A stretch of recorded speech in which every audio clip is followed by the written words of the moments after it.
The blue-green planet called Earth looked small and unimportant from space. But inside the massive crystal tower floating above the Andromeda galaxy, this tiny world was causing a big problem. Senior observer Zorlak paced back and forth, his 6 eyes blinking nervously. His thin gray fingers tapped against the control panel as he studied the holographic display showing Earth's recent technological progress. This should not be possible, Zorlak muttered to himself. His voice sounded like metal scraping against glass. No species jumps from basic space travel to faster-than-light drive in just 50 years. The probability calculations do not allow it. The room around him hummed with energy. Walls made of living crystal changed colors with Zorlak's mood, shifting from calm blue to worried orange.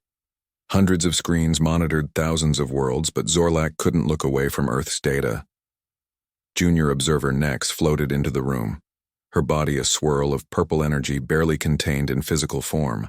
"The Council requests your report on the human anomaly," she said. "Elder Trazik seems especially concerned." Zorlak sighed, a sound like wind through pipes. "The humans have done it again. They have broken the pattern. All our models predicted they would destroy themselves through climate disaster or nuclear war before achieving interstellar capabilities. Instead, they have developed theoretical warp technology centuries ahead of schedule." "Could it be outside help?" Nex asked. "Perhaps the Arcturians have interfered again?" "No," Zorlak said firmly. "We monitor all established species. This comes from within humanity itself. It's as if," he hesitated, "it's as if they are not bound by the same rules as everyone else." Down on Earth, Engineer Frank Miller stood in the massive hangar of the International Space Agency's Nevada facility. Above him towered the gleaming hull of the prototype starship Hope. Its smooth silver surface reflected the lights from above, making it seem to glow from within. Frank sipped his coffee, the bitter taste helping to keep him awake after his 18th straight hour of work. At 42, his brown hair showed streaks of gray, and lines had formed around his eyes. But today those eyes sparkled with excitement. "She's beautiful, isn't she?" asked a voice behind him. Frank turned to see Linda Reyes, the project's head, physicist. Her dark hair was pulled back in a practical ponytail, and she wore the same rumpled lab coat she'd had on yesterday. "More than beautiful," Frank replied. "She's our future. If the drive works." "It will work," Linda said confidently. "Your calculations are solid. The quantum field manipulation should create a stable warp bubble." Frank nodded but didn't mention that the most crucial equations had come to him in a dream 3 years ago. He had woken up at 3 a.m., his mind burning with mathematical formulas he didn't fully understand. He had rushed to write them down before they faded. For months afterward, he worked to understand what his own brain had somehow produced. "Final test is in 3 days," he said instead. "If it works, we'll be ready for a human crew by next year." Back in the Crystal Tower, the full Galactic Council had assembled. 12 ancient beings, each representing a major evolutionary path in the universe, sat in a circle around a central hologram of Earth. Elder Trazik, who had evolved from something like an octopus millions of years ago, moved his tentacles anxiously. "This is the 5th time in the past century that humans have defied statistical models," he said. His voice translator gave his words a deep, rumbling quality. "First, they survived their nuclear age without destruction, contrary to 98.7% of predicted outcomes. Then they reversed climate collapse when all models showed it was too late. Now faster than light travel, centuries early. Trazik's skin changed to a dark red color. Something is very wrong with these humans." Council member Xylee, a being of pure light and energy, pulsed with concern. "The Simulation Oversight Committee has detected unusual patterns in the base code of reality around Earth. There are fluctuations that match no known natural phenomenon." The room fell silent. Finally, Elder Cross, the oldest council member, spoke. His crystalline body creaked as he moved. "Are you suggesting what I think you are, Xylee?" "I am," Xylee replied, her light dimming slightly. "These humans may not be evolving naturally within the parameters of our universal simulation. They might be exploiting glitches in the matrix of reality itself." Gasps and murmurs filled the Chamber. Such a thing had never happened in the billions of years the simulation had run. Impossible, said Zorlak. No species has ever become aware of the simulation naturally. The safeguards prevent it. And yet, Trazik said heavily, look at their progress, their creativity, their ability to make mental leaps no other species makes. What if humans are a glitch in the system? A flaw in the code? In his small apartment near the Space Center, Frank woke suddenly. The clock showed 2:17 a.m. His heart raced and sweat soaked his sheets. The dream had returned, more vivid than ever. He had seen strange beings watching Earth from a crystal tower. They spoke in voices he shouldn't understand, but somehow did. They talked about humans as if they were programs in a computer, not living beings. And they were afraid of something humans might do. Frank got up and went to his desk. He turned on his lamp and began to draw what he had seen. The beings. The tower.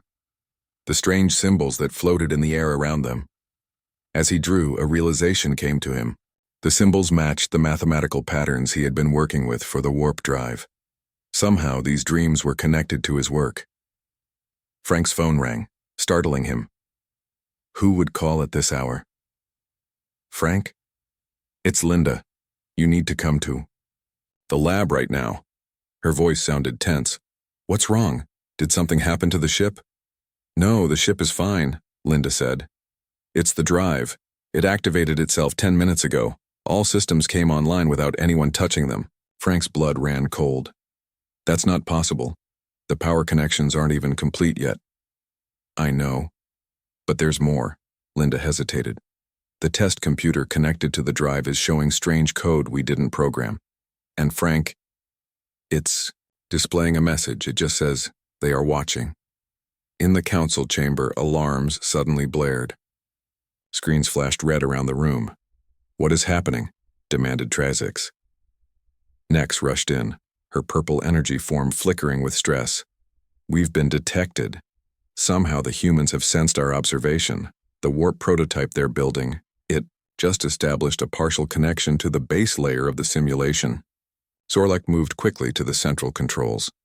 Impossible. Their technology is nowhere near advanced enough to— It's not their technology, interrupted Xylee. Not entirely. Look at these readings. The human called Frank Miller is somehow accessing the simulation through his dreams. His brain patterns are synchronizing with the underlying code structure.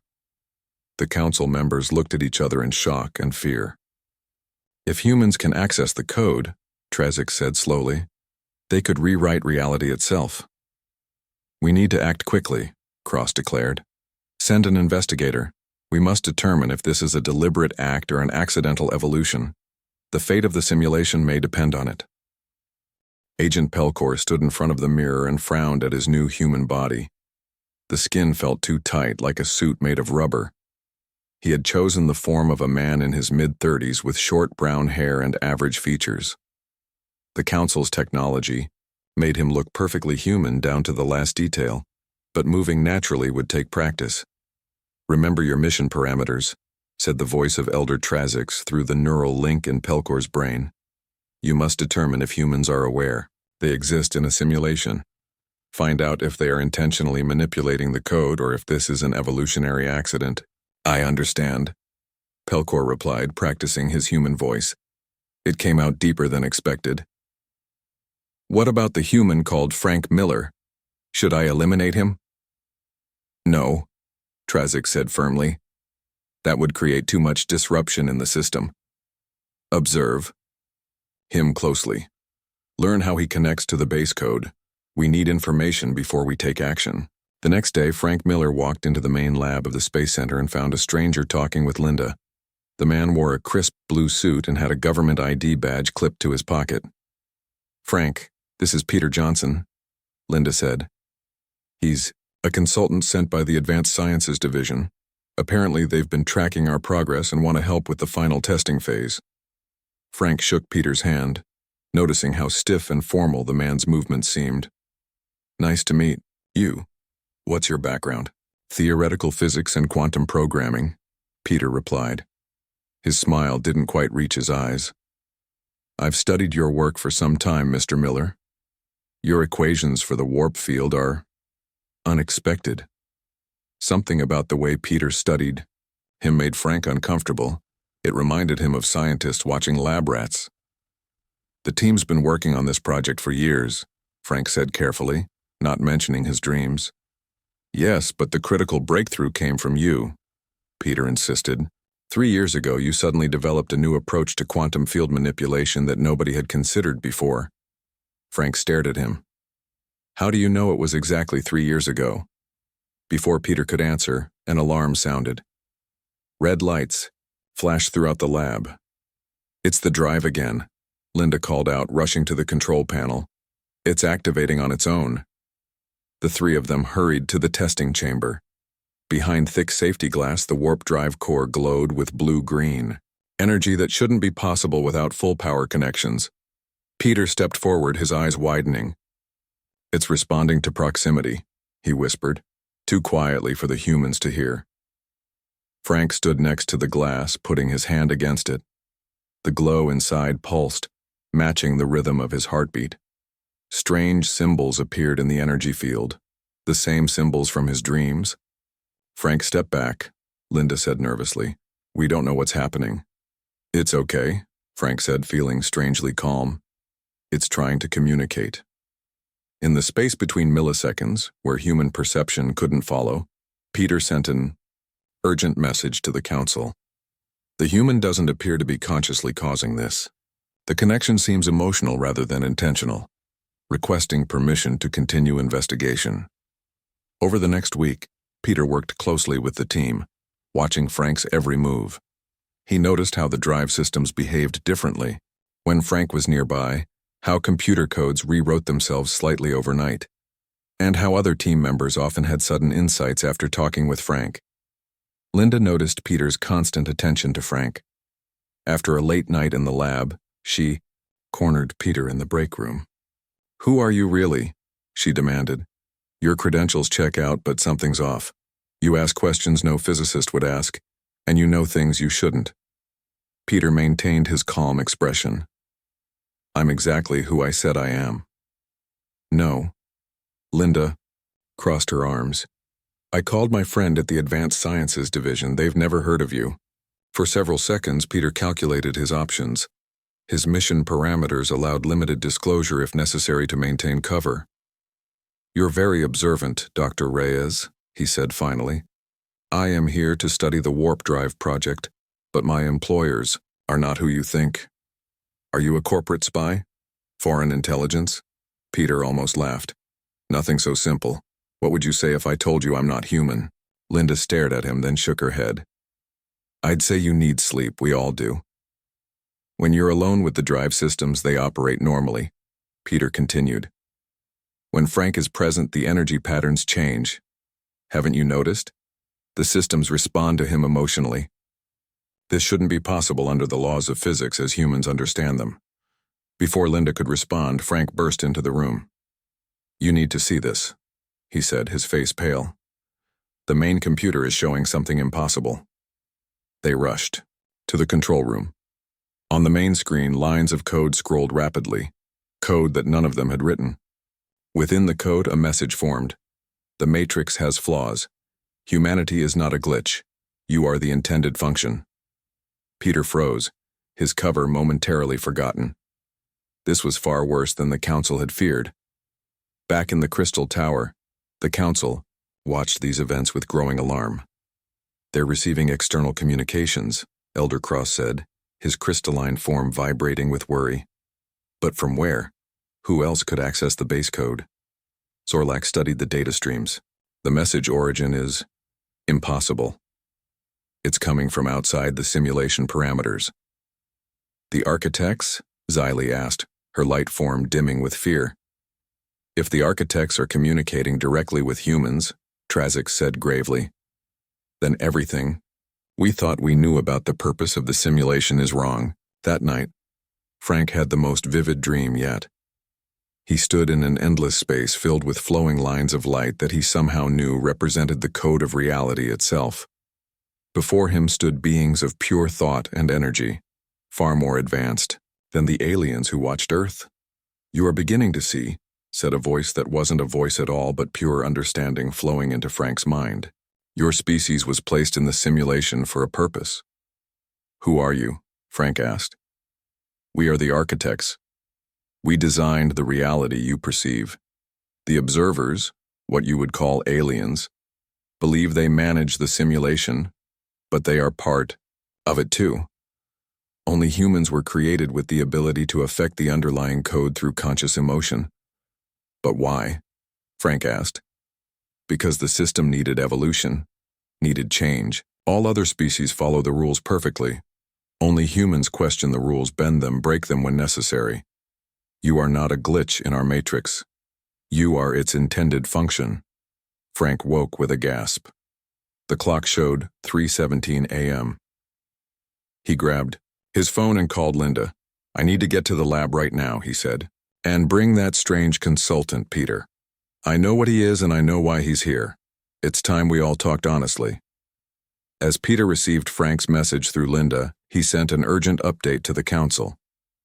The human knows about us. He knows about the simulation, requesting immediate instructions.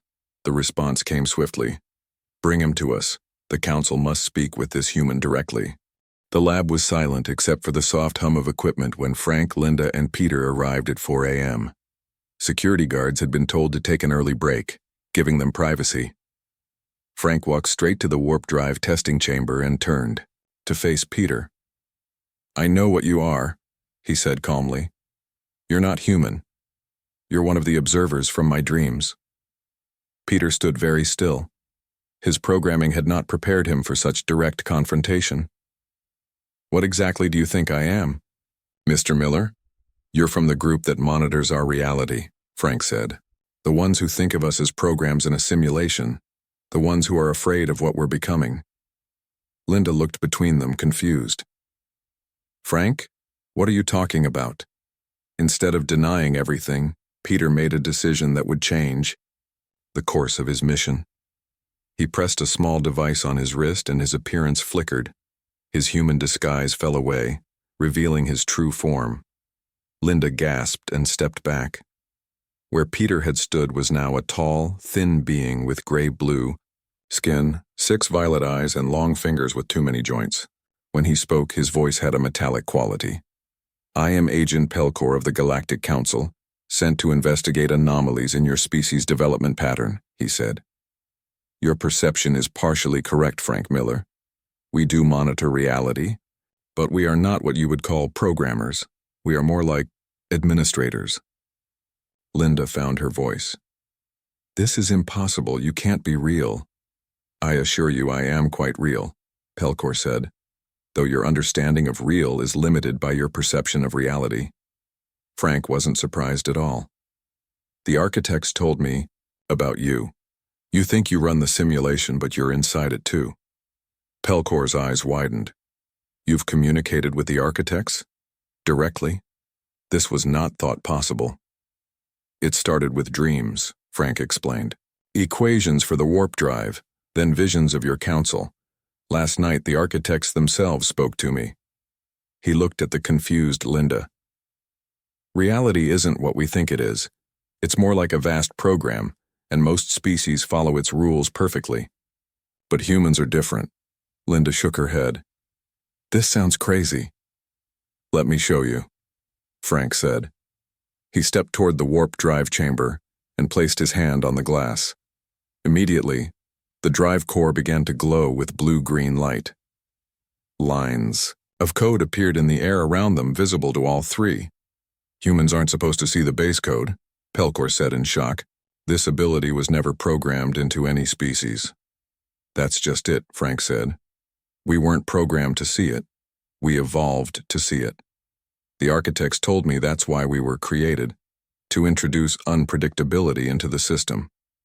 Linda looked at the floating symbols, her scientific mind struggling to accept what she was seeing. So reality is a computer program? And we're what? A virus? Not a virus, Frank said. More like a beneficial mutation. The simulation was too stable, too predictable. The architects created humans with the unique ability to affect the code through our emotions. When we feel strongly, hope, love, determination, we create ripples in the code. Pelcor was sending urgent updates to the council. This revelation contradicted everything they had believed about the nature of the simulation and their role in it. "If what you say is true," Pelcor said slowly, "then the council has misunderstood the nature of humanity. We thought you were a dangerous glitch that needed to be contained or eliminated." Frank nodded. "That's why I needed to talk to you. The architects showed me something else. A fleet of your people heading toward Earth. They're coming to remove humans from the simulation." On the council homeworld, Zorlak watched the live feed from Pelcor with growing alarm. Elder Trazix and the rest of the council members gathered around. "This changes everything," Xylee said, her light form pulsing rapidly. "If the architects intentionally created humans to affect the base code, then our elimination order is a terrible mistake." "We have no proof these architects even spoke to him," Trazix argued. "This could be human deception." "Ordinary humans cannot see the code," Cross pointed out, his crystal form reflecting rainbow colors. "Yet this Frank Miller not only sees it but can manipulate it with his emotions. That should not be possible unless the architects designed it that way." "The elimination fleet has already entered the Sol system," Nex reported. "They will reach Earth in less than 48 hours. "Can we recall them?" Zorlak asked. "The commander is following council protocol," Trazix said. "According to our laws, once an elimination order is approved, it can only be reversed by unanimous council. Vote after reviewing new evidence." Back on Earth, Pelcor explained the situation to Frank and Linda. "A fleet is coming," Linda asked, fear in her voice. "To destroy all humans?" "Not destruction in the way you think," Pelcor explained. "They will remove your species data from the simulation, what you might call wiping a program." "But we're not just programs," Frank insisted. "The architects created us to be more than that." "I believe you," Pelcor said, surprising himself with the realization that he did. "But the council requires proof. They need evidence that humans were intentionally designed by the architects." Frank thought for a moment, then looked at the warp drive. "What if we could use this to speak directly to the council? The drive isn't just for space travel. It's manipulating the fabric of reality itself." "Such communication would be unprecedented," Pelcor said. "But theoretically possible if you can truly affect the base code." Linda, despite her lingering disbelief, had been studying the code patterns floating around them. "These symbols match what we've been seeing in the drive tests. If we modify the quantum field generator to amplify the patterns, we might create a direct link to the council," Frank finished her thought, "or even to the architects themselves." "We have less than 2 days before the fleet arrives," Pelcor warned. "Can you complete such modifications in time?" Frank and Linda looked at each other. "We'll need help," Linda said. "The whole team. They'll have to know the truth." "Revealing the nature of reality to more humans could be dangerous," Pelcor cautioned. "More dangerous than being wiped from existence?" Frank asked. "Besides, if the architects are right, this is what humans were made for. To see beyond the code and change it." Pelcor made his decision. "I will help you, and I will continue to send reports to the council, showing them your progress. Perhaps it will convince them to at least delay the elimination order." As dawn broke over the Space Center, Frank gathered the team for the most unusual briefing in human history. They had less than 48 hours to save their species by proving they weren't a glitch in the Matrix, but its most important feature. The Space Center buzzed with activity as Frank's team worked around the clock. Engineers and scientists who had arrived for a normal workday found themselves drafted into an unbelievable mission, proving that humanity deserved to exist. At first, many didn't believe Pelcor was an alien. His strange appearance seemed like an elaborate prank. But when he levitated tools with his mind and displayed holographic images of the approaching fleet, doubts vanished. "We need to modify the warp drive to amplify human emotional resonance," Frank explained to the gathered team. "Our feelings affect the base code of reality. If we can focus that effect, we might be able to communicate directly with the Galactic Council. Linda had taken charge of the technical modifications. Despite the bizarre situation, her scientific mind found fascinating challenges in the work. The quantum field generator needs to be reconfigured, she told the engineers. We're no longer trying to move a ship through space. We're trying to punch a hole through the fabric of reality itself. Pelcor moved among the humans, still adjusting to their chaotic work style. Where council species approached problems with careful, logical steps, humans jumped between ideas, argued, made intuitive leaps, and somehow produced results faster than should be possible. Your approach to problem-solving defies all efficiency models, Pelcor told Frank during a rare quiet moment. Frank smiled tiredly. That's because we're not just thinking with our brains. We're feeling with our hearts, too. This emotional component, Pelcor said thoughtfully, it creates unpredictable outcomes. The Council has always viewed this as dangerous, but I'm starting to see its value. In the Crystal Tower, the Council remained in emergency session. Zorlak presented Pelcor's latest reports, showing humans working together to modify their technology. The human Frank Miller claims their emotional states can directly influence the base code, Zorlak explained. Our monitoring confirms unusual code fluctuations around Earth that correspond with heightened human emotional states. Elder Trazix remained skeptical. Correlation is not causation. These could be random glitches in the system. Random glitches that happen to benefit humans every time? Xylee countered. The statistical improbability is extreme. The elimination fleet will reach Earth in 12 hours, Nex reported. Commander Zelkon requests final confirmation of the elimination order. The council members looked at each other, uneasily. None wanted to make the wrong decision. Let us wait, Elder Cross suggested. If these humans truly can communicate through the base code as Agent Pelcor reports, we should hear their case before acting. Back on Earth, time was running out. The modified warp drive stood ready for testing, surrounded by monitoring equipment. Frank had explained his plan to the team. The drive will create a quantum field that amplifies our emotional energy, he said. If the architects were right, this should create a direct channel to the base code. I'll pilot the test vehicle carrying the device. That's too dangerous, Linda protested. The field could tear you apart at the molecular level. It has to be me, Frank insisted. I've already connected with the architects. The link is stronger with me. Pelcor had been sending continuous updates to the Council. The fleet is now visible from Earth's telescopes, he informed Frank. We have perhaps 10 hours remaining. As final preparations were made, Linda pulled Frank aside. I've been thinking about what you said, about emotions affecting the code. I've run simulations based on our observations. She showed him data on her tablet. Strong emotional states create the largest effects. Fear and anger produce chaotic patterns, but they're inconsistent. Love, hope, and unity create stable, powerful resonance patterns. Frank nodded slowly. That matches what I felt in my dreams.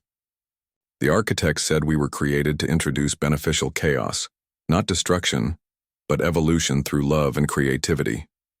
An idea formed in Frank's mind. What if it's not just me who needs to connect? What if we need as many humans as possible focusing their emotions together? Linda's eyes widened. A synchronized emotional resonance across millions of people? That could amplify the effect exponentially. Frank turned to Pelcor. Can you help us broadcast a message worldwide? We need to reach as many people as possible in the next few hours. Within an hour, videos of Pelcor in his true form appeared on every news outlet and social media platform. His message was simple.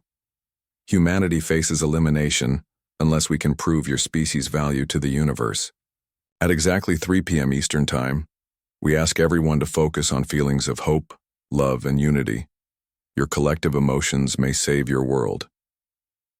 Initially, there was chaos and disbelief, but as more footage emerged from the Space Center showing the alien and the modified warp drive, people began to accept the incredible truth. Government leaders were briefed, religious figures called for calm, and scientists confirmed the authenticity of the footage.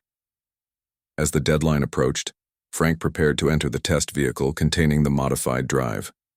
The small craft would hover above the Space Center, creating a focal point for the emotional resonance field. Linda hugged him tightly before he climbed inside. "This is crazy, you know? We're trying to hack the universe with our feelings." Frank smiled. Maybe that's what humans do best. Inside the Crystal Tower, the Council watched with growing amazement as billions of humans around the world gathered in homes, streets, and public spaces. Families held hands, strangers embraced, ancient enemies set aside differences to join in the effort. "Look at these readings," Zorlak said in awe. "The base code fluctuations are growing stronger as more humans join in focused emotional states. The elimination fleet has entered Earth orbit," Nex reported. "Commander Zelkon awaits final orders."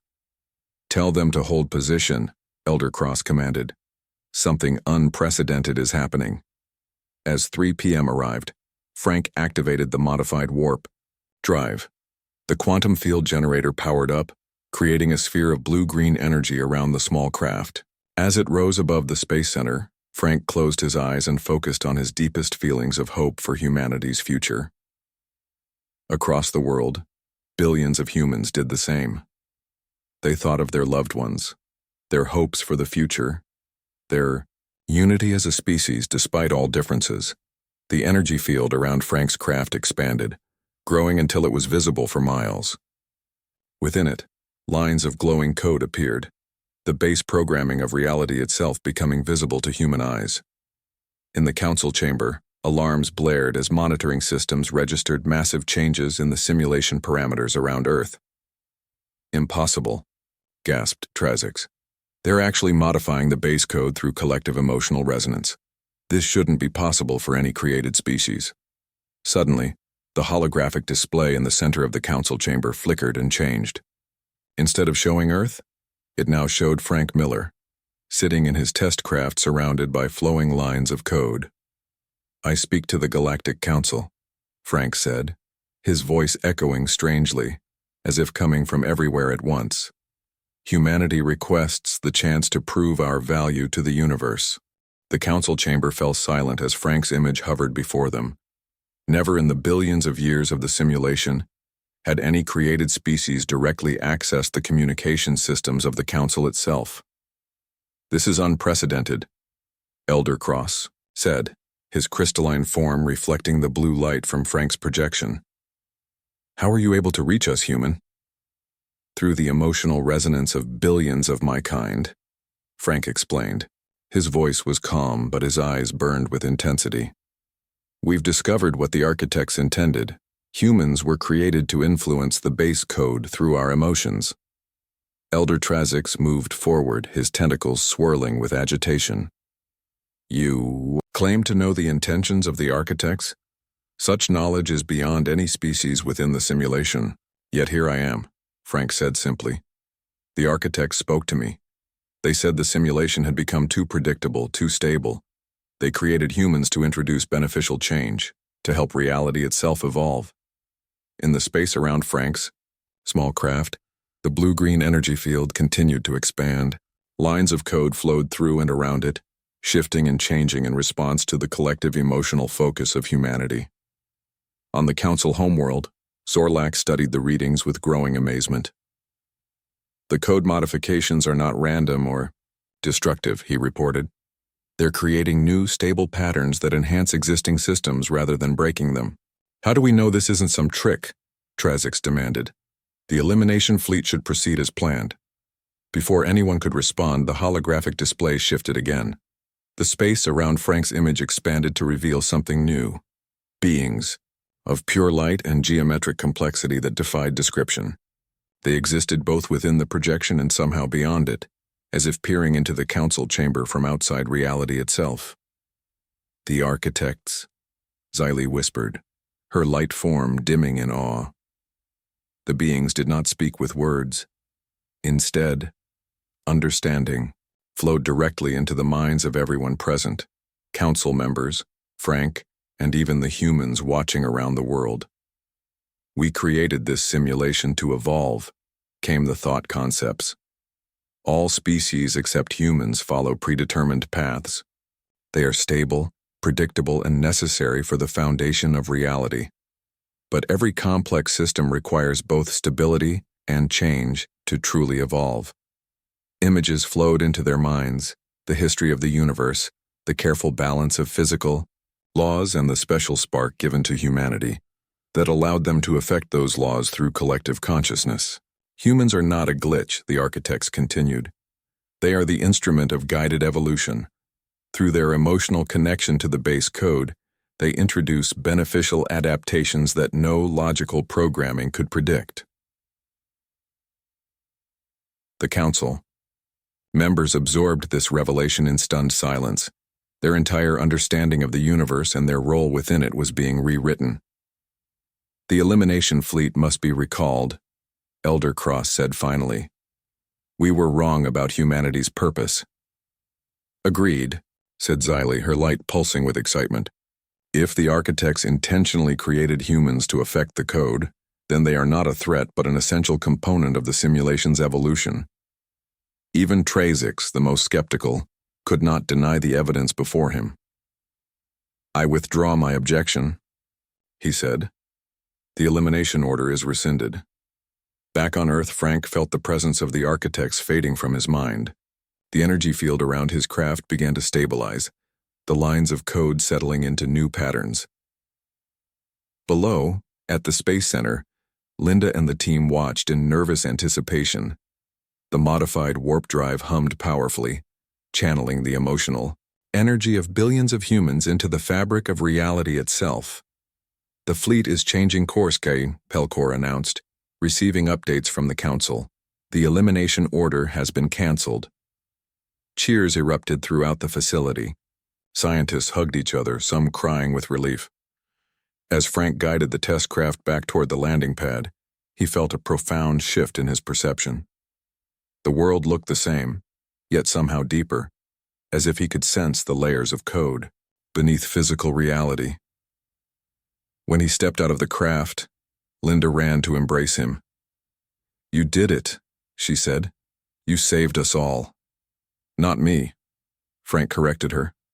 All of us together.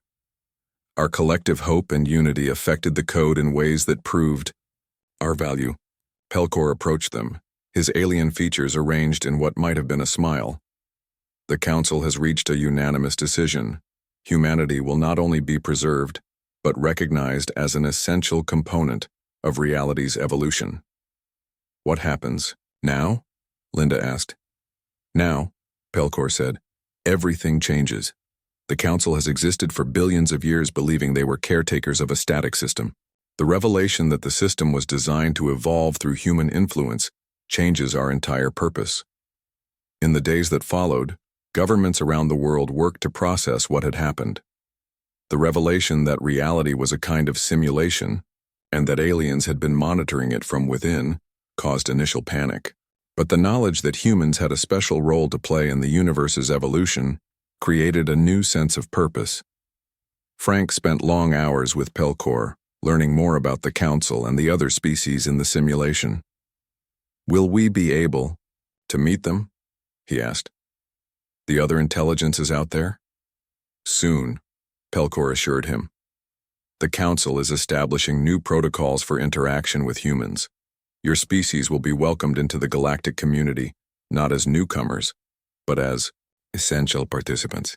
And the warp drive? Linda asked. Will it still work for actual space travel? Even better than before, Pelcor said. Your modifications accidentally solved problems that Council scientists have struggled with for millennia. Your emotional connection to the code seems to find solutions that pure logic cannot. 6 months later, Frank stood on the observation deck of the newly completed Galactic Embassy in Geneva. Below, representatives from Earth's nations mingled with delegates from the Council and various alien species. The sight still seemed surreal, beings of crystal, energy, and forms he couldn't have imagined a year ago, all communicating with humans as equals. Linda joined him at the window. Still hard to believe, she said, that we went from nearly being deleted from existence to this. Frank nodded. The architects were right. Humans may be unpredictable and emotional, but those qualities help us see possibilities that pure logic misses. Outside the embassy, everyday life continued. People went to work, fell in love, argued, created art, and dreamed new dreams.